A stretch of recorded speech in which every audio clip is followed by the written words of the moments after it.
Welcome to the Progressive Mindset Podcast. My name is Natalie Potts, Business Development Coach and Mentor, and each week I'll be bringing you an inspiring personal message to help you unlock creating and living a life full of energy, action, impact and happiness. And today I am delighted to welcome on Joseph Rivers. Joseph is a personal and professional performance coach, and we connected a while ago on a coaching network and I think social media platforms also, just showing the power of how great social media can be if we use it in the right way. So as I always do, I'm going to get him to share his story and his journey with you right now. Thank you so much for joining me today, Joseph. As I always do and start with, share me a bit about your story, what you do, how you got into coaching, in your narrative. So I think what comes to mind for me is I kind of went through a sort of really like well-worn path so far. Like I'm 29 now, and school, university, sort of first career job was all quite sort of like, oh, that's all happened and that's quite predictable. And I went into like a good first job in the sports industry, and I really loved it for like 4 years, and I just found myself like basically wanting to move on and I was almost like on the treadmill. I felt myself on the treadmill, and I when I went searching for like a much higher paying job, much more responsibility, and that took me to a job basically that I hated. It was better paid, working with really cool clients, and in a really like, trendy agency, but I hated it. It just shocked me how much it like affected my mental health. And I just remember thinking back about like being anxious on my sort of like long commute train into work, like wanting to like escape on the weekends, like go on really long walks and just like get out of my own reality, because I just couldn't hack this job, and I couldn't deal with the stress of it. But at the same time, I was like I should feel successful. Like I've got this great job and great job title. It pays really well. I should feel really good about this. Like, why don't I? And basically that kind of just led me to leave that job after like 5 months mutually, like, but it basically just led me to like an unemployment period, which really like was almost like the big change that made me think about coaching and made me think about new ways of doing things, because being unemployed was just so bad. I wouldn't wish that on anyone.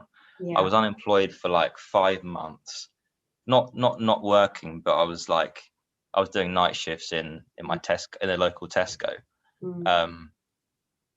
But that period it was just like a drip of my confidence just diving. And it basically just led me to think like what am I doing? Like, why? Like every day I was just like with recruiters. Oh, sorry, I was on mute. Okay. No offense to recruiters, but I just hated every minute looking for jobs and doing my CV every day. And I just remember like just breaking down with my girlfriend at the end of the day, thinking I'm never going to get a job again. And eventually I did get a job, and it led to a job with the British Council, which I'm doing now. And but it was just so hard, and it makes you feel so like disempowered. And but that process basically led me to eventually find a job and just like increase my confidence slowly and start like rediscovering myself. And that led me to look at coaching and new ways of like doing things. And I just never wanted to be in that position ever again. Like where I had no control, and no, almost like no control over my future. And that was what led me to like look at coaching and self-development and the whole universe around coaching, I suppose. Yeah, so tell me a little bit more around your niche and the type of client that you work with in coaching. Yeah, so I basically sort of describe myself as a personal and performance coach. Sorry, personal and professional coach. Yeah. Specializing in men, kind of like between the ages of like 25 and 40. And that's because of my own experiences. Yeah. Where these like pressures start coming at you as a man. And there's so much to it, but like the pressure to succeed, to have the right job title, to earn the money, to be in a great relationship, all of these things come at you quite quickly. And that's how I felt when I was sort of like, you know, on the treadmill looking for the right job and stuff. And that eventually led me to like really sort of like a bad period in my life. So I help men that are typically like in a sort of stagnation period in their job where they're not happy with where they are, but they're unsure about exactly where to go. Yeah. And there's a bit of like confusion there, and that kind of that's a very common challenge. Yeah. Like another one is men that want to be better leaders, and I do a lot of my coaching work in-house in the British Council on that. Yeah. And that's often around like how they manage themselves. And a lot of the work that I've been doing recently in the pandemic has been like how not just to manage yourself, but how do you manage others? How are you keeping sort of like your empathy up around other people and your own teams, staying positive, all of that kind of stuff. So it's kind of those two things at the moment. But I would say underlying that is a lack of self-awareness that men often have about themselves and their, I guess, their like strengths, and what they're good at and how they react to things, I would say. Yeah, loads of in that really interesting. I love what you say first of all about the word like rediscover yourself. I was reading something yesterday and it said about, and I've heard it before, that people use the word find, and it's like you're not finding yourself. That's in there somewhere. You've just got to uncover it and, like you say, rediscover maybe who you are and what you want to be known for. And I think there is, like you've said, it's really interesting, your niche and working with men. I think it's great, and to talk about what people probably don't want to face into maybe, or just you think and assume men are okay because they're men type, and they've got to have that strength, like you say, the pressure of everything at one point, a relationship, how you have a good job, running home, everything. And I think at that point again we just expect men to just keep going with that, probably the same as mums actually, don't we? Like expect them to do all of the juggling as well and get no time for themselves. And I know a lot of people that coach within that as well, because it's interesting. I guess the part around self-awareness is key, because obviously that is what coaching is raising someone's self-awareness. What becomes the difference with people maybe not wanting to face into that as men, like you say, because they want to have confidence in how they come across? Is it that there is actually a lack of awareness when you uncover that yourself with clients, or is it more around the fact there's a self-esteem, confidence thing going on for them? Yeah, it's an interesting one. Like, I guess first of all, like coaching, often men, that there is a suspicion there. I have found that much of the coaching world is mostly female, but don't quote me on that. But there is an element of trust that comes into it with men and coaching. And I have found you have to work really hard on that to start. Not that that's an exception, but you do. But I guess it's that kind of like rediscovering point though, because men, it's often that there is maybe a lack of self-awareness, but there is something inside them that they just haven't like explored fully, or haven't allowed themselves to explore fully, whether it's with a coach, someone close to them, their friends. there's like a connection that they might be missing in their life. And often a coach can, in my own opinion, a coach is a great connection for men in that way. Not as a friend, but as a person that they can bounce off and help increase confidence. But it's allowing themselves to actually like talk about it and talk about the fears and the doubts that they have in order to like get over them and increase their confidence and self-esteem, because it is there. I believe it is there, but it's getting it out in a safe place. It's belief in themselves, isn't it? And that safe place is a key element, like you just said. I remember a while ago somebody reached out to me midway through one of the lockdowns we did and said, I'm not sure enough about what coaching is, and not a lot of people aren't sure what coaching is, or they assume it's mentoring or something else, and or counselling, therapy, and we have to be really clear on the differences between them all, and not to make someone feel silly for asking that question as well. Sometimes I'll just check in with someone to say, are you aware of what coaching is exactly? And sometimes I'll go, oh yeah, no, and it's like, do you really? Like, not, well, probably. And actually, it's fine not to know. I'd rather someone says, I don't know, like, I'd love to know more about it, etc. And just be open-minded, again, not having to know everything. But he was kind of saying, I don't know what I need. I'm very anxious at the minute. I've got a lot going on with my mind and stuff. But I don't, but he goes, he wasn't sure if it was therapy. And I guess it was one of those where it's like, you could probably go either way. You could probably think it's therapy, but actually you probably have more about you and confidence at the moment to give coaching a go. And like you just said, face into that side of things and build that trust, I think, is a key part for men, especially senior leader men, where they have to be what I might call the swan effect, or how they have to show up, the shadow you cast every day. They have to be very theatrical and put a smile on their face the minute they rock up to work, because they're leading people. And I just think that then all of those emotions get pushed down. It's like pain, when you push pain down. I think that doesn't always mean it's got to be therapy. What's great about coaches is you just get things out. And like we say, write things down, talk about things. And people love the feeling that gives them, and the benefits of seeing something in a different perspective through doing it that way and exploring it in that way.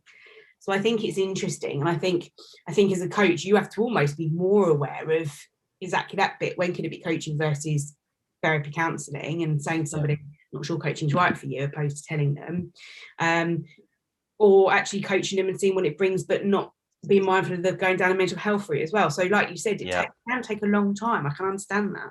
Yeah, and I distinctly remember coaching a senior male leader last year, and it took a couple of at least two sessions to actually break down the like the, not the mask, but like the show.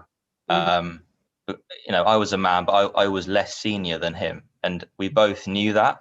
So it's a kind of like interesting dynamic there. And I remember him after the first sort of session, he just kind of remarked that, oh, that kind of felt like therapy. And I was like, oh no, like, did I do something wrong there?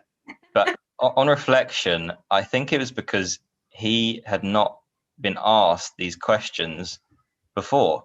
Like, I don't think he had been asked some of these questions and some of these reflections before, and he was having to like go quite deep into how he was like feeling, and to him that felt a bit like therapy, perhaps. So that was kind of interesting, and it does make me think, well, I've got to like walk this line quite carefully at times. Because exactly like you just did there, you go into, I was mentoring today with coaches, and a lot of people recently have been talking about self-doubt, and as coaches we worry about how we're coming across and whether the client's reaching their objectives, and that we have that mind chatter in our heads. Often I say, what you're thinking isn't what they're worrying about, because a client's only worrying about their own agenda, the same as we would if we're paying someone to coach us. Like, we're only worrying about ourselves getting the result we want. That's it. And that's just how we're programmed to. That's our DNA and how we think. So I think that, we allow that overthinking part. It's really interesting. I was just thinking about someone recently, someone who I just messaged around. We both read a lot of material, and again, he's a senior leader. And we've just connected, keep talking about different, personal development stuff we like in the books we share. And we touch on things that are probably personal, but don't go into it. And I just came away thinking, if I was to assume and not put my coach's hat on, I'd probably say he needs some form of, I don't know that it's therapy, but coaching would be great for him to get things out. And it doesn't have to be looking back all the time, but looking back on your strengths to move you forward, which is the coaching. Yeah. But I think, as we've just alluded to there, just the power of talking things through with somebody is key. And then getting a different perspective on things. And I don't think that anyone can get anywhere on their own. You have to have people and different people around you to grow. Yeah, for sure. And that, like, that makes me think about the men's groups that I facilitate, that I run. They're not coaching and they're not therapy, but they are just this peer support. And for men, that's where they share the best, like shoulder to shoulder, as opposed to like face to face, one-on-one. And although it's not coaching or anything like that, it's still this process of like removing masks and just showing up as you are. And it doesn't have to be like really bad stuff. It doesn't have to be grave. It doesn't have to be like really amazing either. It's just like, you're a man. You kind of show up as you are today.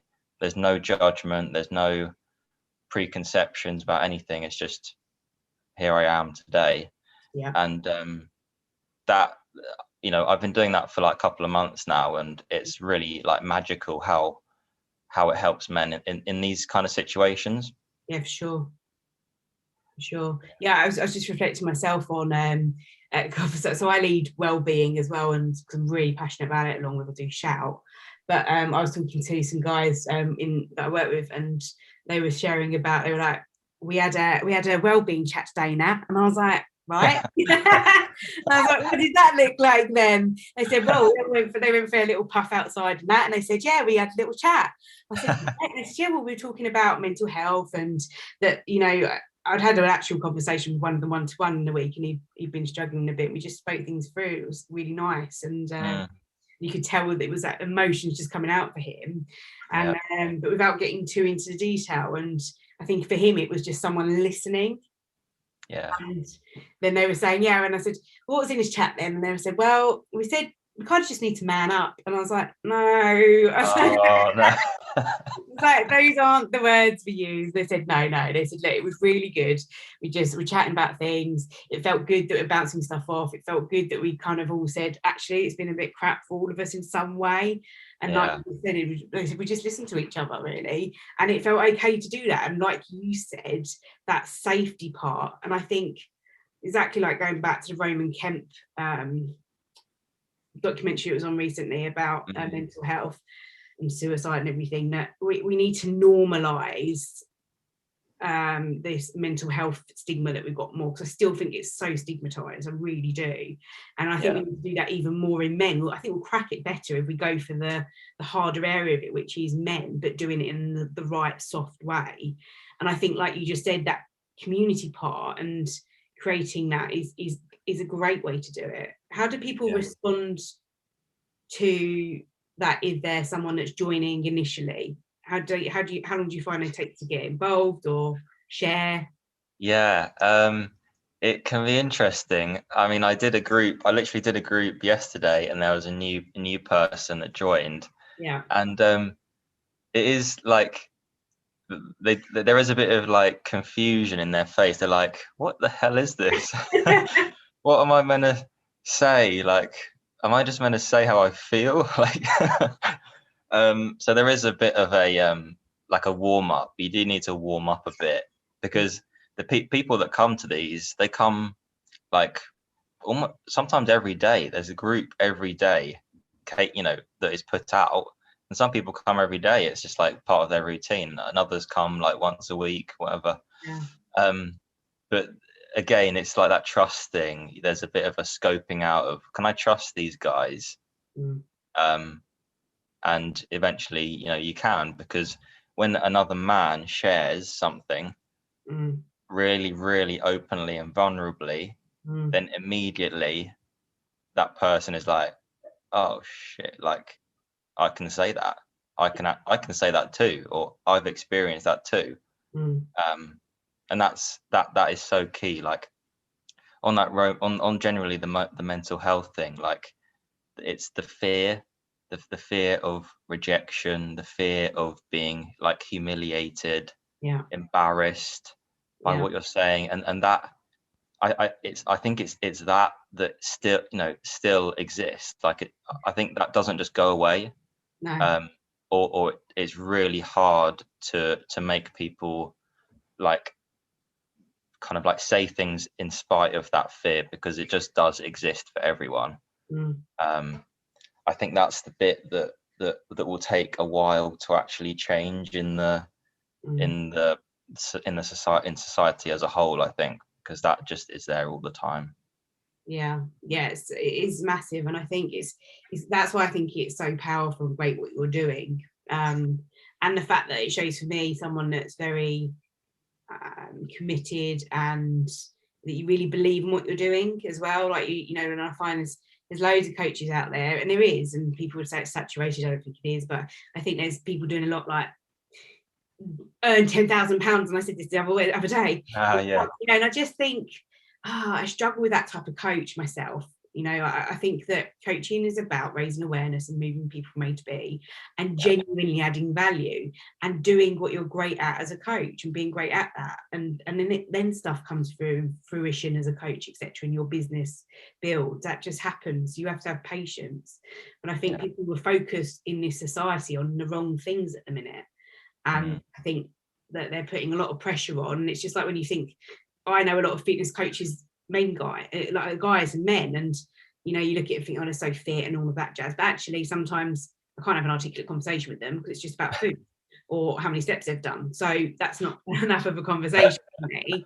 I'm not stereotyping that or giving an opinion on that person, but sometimes I don't. For me, that network person doesn't work. And I think actually what you then put out there, that person, is an aesthetic look, and it's something that's, yes, you could argue it's someone that's got discipline because they've got their body to that state, etc. And it is, but it also isn't helping society to put out there that you have to be this way, and that we are so driven by looks and everything, and not actually by someone's personality and their character. Hence why I always ask a question, Ian, like, what do you want to be known for? Because you don't want to be known for being the prettiest girl, do you? Or the best looking guy with the best, I want to be the guy known for having the best abs. So if you do, I guess great, maybe I'm judging. But I think actually we need to be more about adding value and helping people more, and that's where then people live. And I guess I'm picking up this fitness part because probably a lot of those guys I know have mental health things, or they've got, actually, when it gets to the root of it, it's because they've got no confidence actually, or they fear something, they fear not getting a relationship, so they have to do it another way. Whereas actually all you're doing is just packing all of that on, aren't you? You're not, like you said, rediscovering and uncovering the root of something that actually, if you don't unpick that, is only going to build, or it's still going to be there in 10 years time. Hence why I struggle to think why people don't invest in coaching. I'm all about this like pure coaching.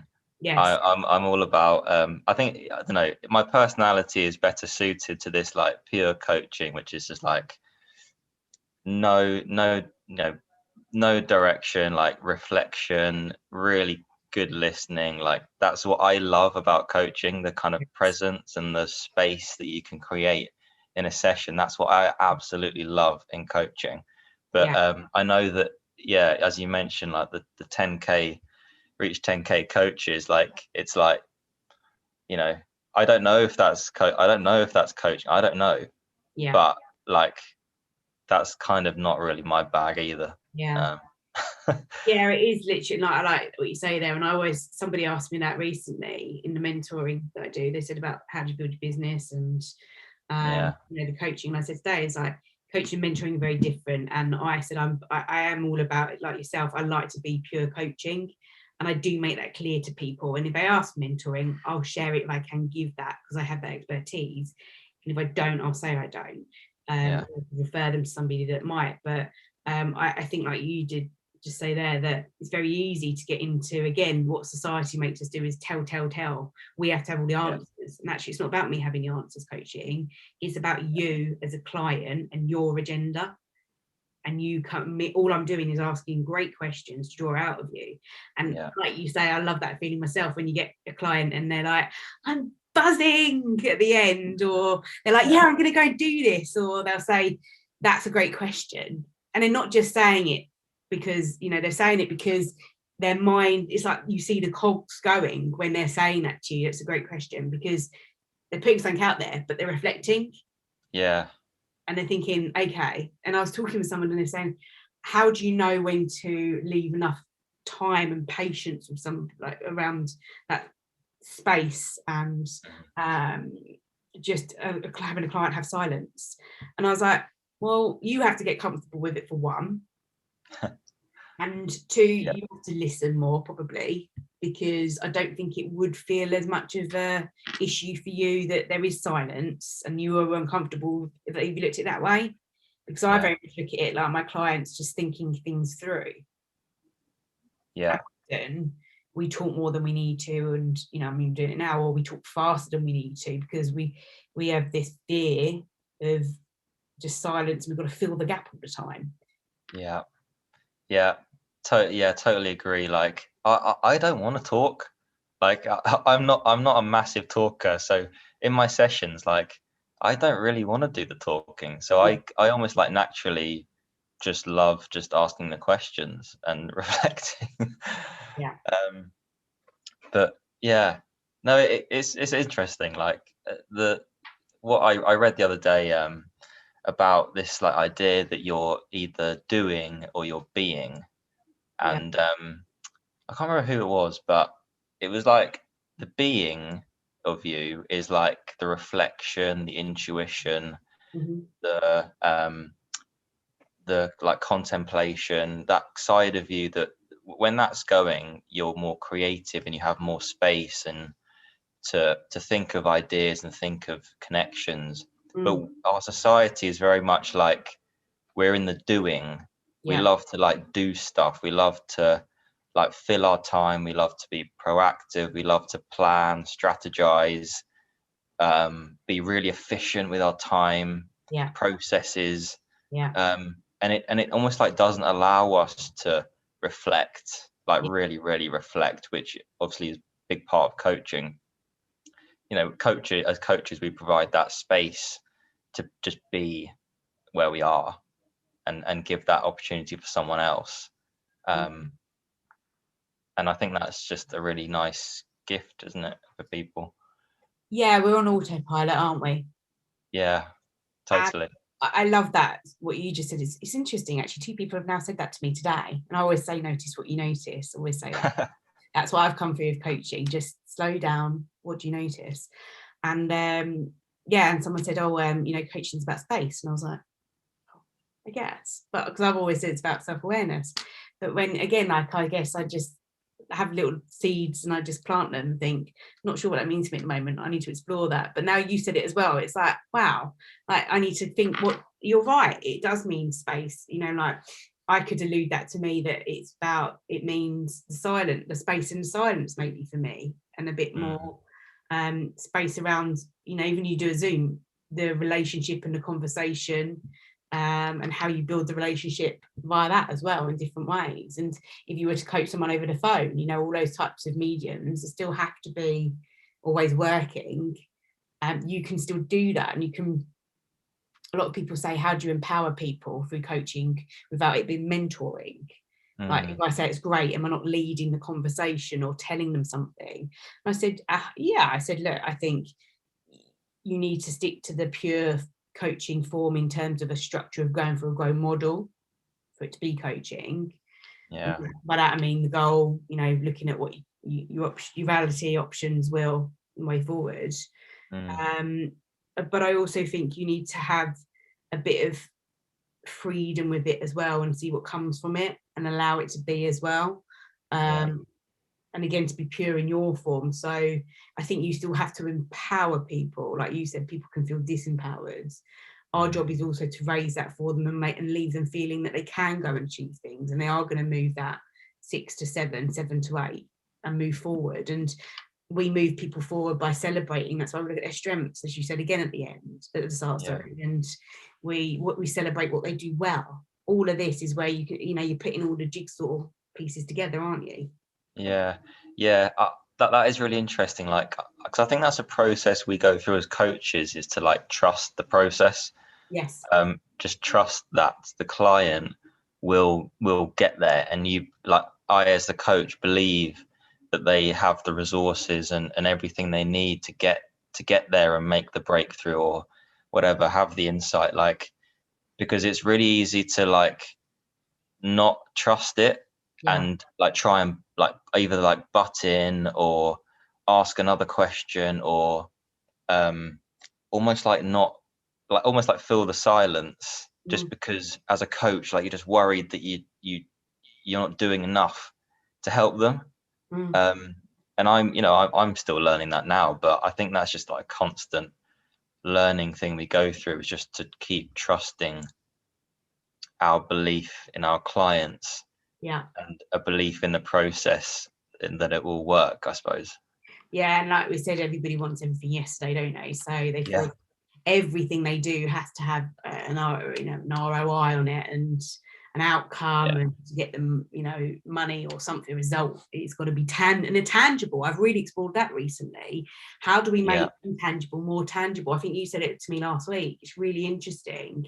And again, like, this is what we're doing here. We're showing that we're learning. We don't have the answers. We don't know. And just by talking things through, we're thinking, what does that mean to us? And actually, you just said fill a gap or fill a space. It's equivalent. Right. So it's just interesting. And then you go on and build. And that's what I said. Someone say, they said, what's your 3 things for success? And I was like, well, 5 years of hard work. I said, I'm not just going to sit there and say, if you take these 3 golden nuggets, next week you'll be doing what I'm doing. I was like, no, I was like, you've got to get out there and commit to what you love and work well at it, or commit to what you're great at even. And keep going with it and evolving and building and not being perfect and giving things a go. And like we said before, you have to fail to know what you're great at, and you have to know what's not going right. And if something doesn't work for you, then you have to think about what do I need to change about that, and then the next step, isn't it? And again, that's what coaching is a step by step by step. And it's messy, uncomfortable, takes longer than you think, all of these things, and I can say that about my own like development as a coach. Like I thought I'd be further along than I am, but I know also from working with clients that it just doesn't work like that. No, it doesn't. And I'm loving it. I love the process, and I always know that I love the process of like doing fitness stuff as well. And people say trust that. I find it hard doing that, but I do, and I enjoy just learning. And I always say to people in the academy, a mentor for that, like they say like, I just want a distinction, or I just want to get here, and I'm like, that needs to be suspended completely right now. You need to just focus on learning and being the best at that, and that skill that you're not great at, going and doing that now. That's why you're on the learning journey, and loving it. And that's what I loved about coaching, is it just felt right, and I just loved it. So really interesting. I think that there's so much in that, and it's great to see. I think you're working with a fantastic niche. I think it's great to see you've got, like you say, whether it's where you want to be or not at the moment, it's building, and it's got an amazing way to go, for sure. I love variety. Like, that's what I get bored easily, and I love experimenting with coaching. That's what I love about it. Like, there's so many applications for it, so many different avenues to take it. And that's the process that I'm loving at the moment, just trying new things, trying different stuff. One thing that I'm really loving at the moment is like just getting out in nature and just like coaching on walks. That's lovely, magical. That's what I'm loving that at the moment. It's interesting. I was hearing that the Japanese say that I think it's Japanese, that one of the best ways with mental health and something they prescribe is going into nature. And Japanese are wise people, aren't they? Yeah, I was walking this morning, it was really early, and all I could hear this morning, it was beautiful out, it was that crisp, lovely start to the day. Obviously, you know, changed the times of the weather and stuff, so it's like it's not dark in the mornings or anything, and all I heard was birds, and I was like, if I close my eyes for 1 second here, all I heard was nature around me, and I was like, oh my goodness, it's like, imagine just working like in this environment every day. Like, no wonder people are healthier and happier, just with blooming nature, isn't it? Nothing else. We think that other things are going to give us happiness. We're actually, I was like, I might just go for a walk tomorrow, and that ticks a box. That's the one thing I've loved about the last year, is having to just get out there and appreciate just being with people on walks and nature and the way it feels. Yeah, exactly. It's just no coincidence that whenever you do go for a walk in nature, you feel better. You've got a new idea, or you work something out in your mind. Something always comes from it, I think. It's really interesting. Look, I'm going to round off into my kind of 5 quick fire questions, which I was doing. You kind of spoke a little bit around that then. How do you measure success? I rarely use the word success, but for me it's like fulfillment. It's being able to appreciate and be fulfilled in what you're doing, and alongside that, being like allowed to use all of yourself in what you're doing. And like enjoying the process of that, like using all your skills, all your strengths that everyone has individually, and for me that does like sort of contribute to that fulfillment thing, and that's what it's about for me, I think. So if I asked to ask you then, how would you live a happier life if you were to tell someone what they need to do around that, which we don't do as coaches, but if you were to share something people could do to live a happier life, it's probably a better way to put it. What would you say? Probably, as we were talking about earlier, like get outside more, get in touch with nature more, and what was the other thing I thought of? Get outside nature. I think like gratitude. I know that's a thing that we all like talk about, but it does work. It just works, and for happiness, I think it does just help. I completely agree. And there was a link I was reading yesterday. So I'm reading Stephen Bartlett's book, which I'm obsessed with.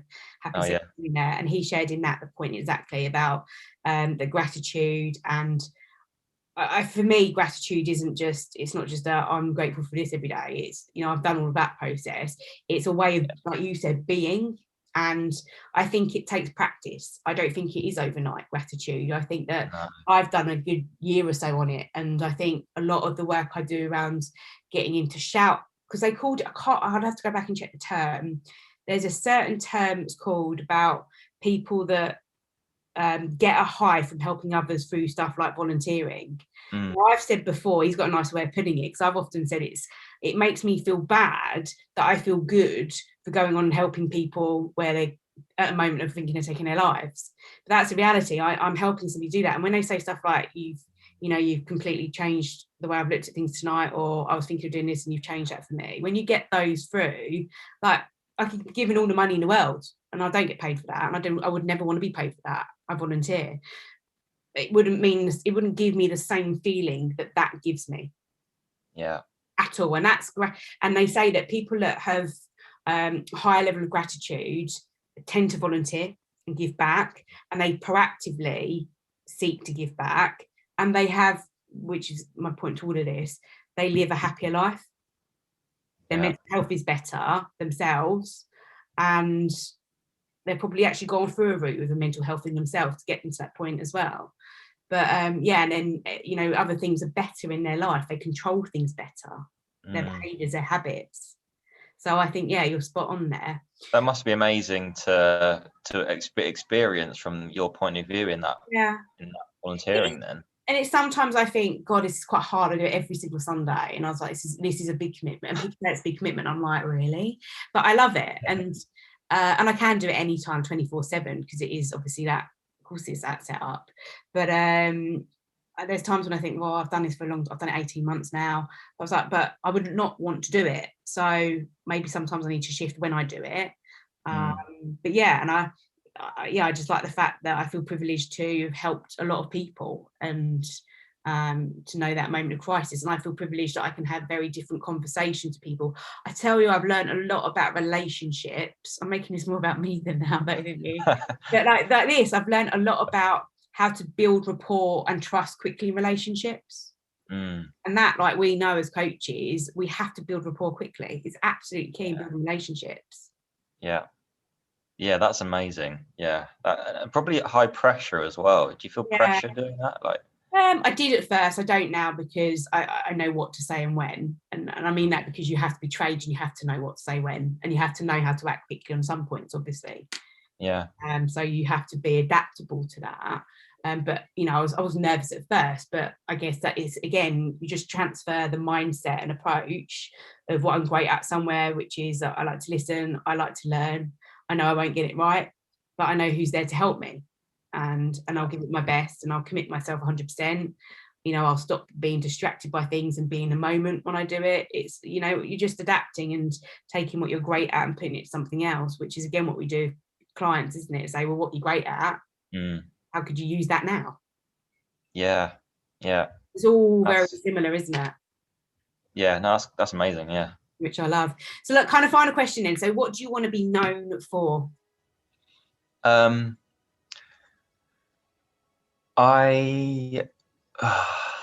hard to say this without like sounding quite like preachy. I think what I want to be known for is helping people to express their individual gifts and talents and strengths and great stuff. I think I think that's my sort of real core philosophy of coaching at the moment, which is just like everyone has these things, these like building blocks, and for me, I love to see them, put them together and put them out in the world.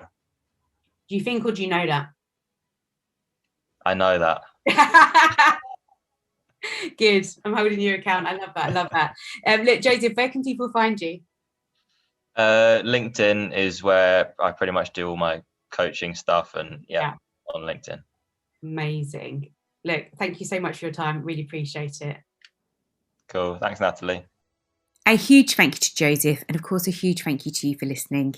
If you have taken value from this, then please leave me a review, because that way the podcast gets out there and I can help more people. And if you are looking to build and transform your coaching business, then reach out to me, because I'm starting my new group coaching program in April, and I would love to be able to see how and what I can do to help you. So reach out and let me know your one biggest struggle right now. And as always, go take action, make an impact, and have a great day.